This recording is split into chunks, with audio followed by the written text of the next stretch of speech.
Hi friends, இன்றைக்கி நம்ம சேனலில் மார்னிங் ரொட்டீன் தான் பார்க்க போகிறோம். இப்போ இட்லி மிளகா பொடிக்காக நான் எல்லாத்தையுமே வறுத்து வச்சுருக்கேன். கடலைப்பருப்பு, உளுத்தம்பருப்பு, காஞ்ச மிளகா அதெல்லாம் போட்டு வறுத்து வச்சுருக்கேன். ஃப்ரிட்ஜெல்லாம் இந்த மாதிரி ஆர்கனைஸ் பண்ணி வச்சுருக்கேன், மசாலா பொடி அந்த மாதிரி. ஸோ இந்த மாதிரி நம்ம ஆர்கனைஸ் பண்ணி வைக்கும்போது நம்மளோட வேலை ரொம்ப சிம்பிளாக ஈஸியாக இருக்குது.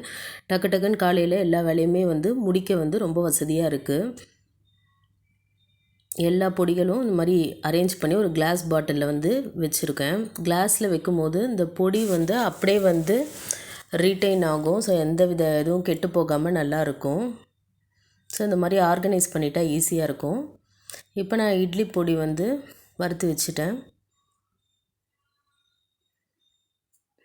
இப்போ நம்ம ஃப்ரிட்ஜில் தேங்காய் மூடியை வச்சுட்டு நம்ம யூஸ் பண்ணுறதுக்கு ஒரு 1/2 hour முன்னாடி எடுத்து வெளில வச்சுட்டு நம்ம இது பண்ணோன்னா, தேங்காய் பேத்தோன்னா நமக்கு ரொம்ப ஈஸியாக இருக்கும். இது எங்கள் வீட்டில் வளர்க்குற நாய்க்குட்டி. இப்போ தான் தூங்கி எழுந்து இப்போ தான் பார்க்குறான்.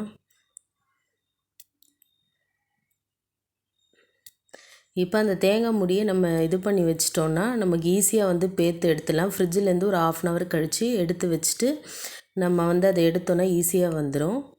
இப்போ நம்ம நாய்க்குட்டிக்கு பிஸ்கெட் போட்டோம்.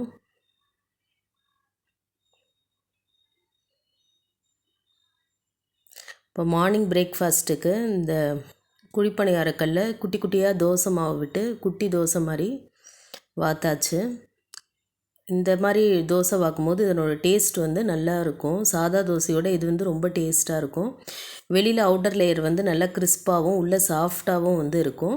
இப்போ பாருங்கள், தேங்காய் ஃப்ரிட்ஜிலேருந்து எடுத்து 1/2 hour கழித்து நம்ம அதை எடுத்தோன்னா ஈஸியாக இந்த தேங்காய் மூடி அந்த ஷேப்புக்கே அப்படியே ஈஸியாக இருக்கும். லைக் பண்ணுங்கள், ஷேர் பண்ணுங்கள். தேங்க்யூ ஃபார் வாட்சிங்.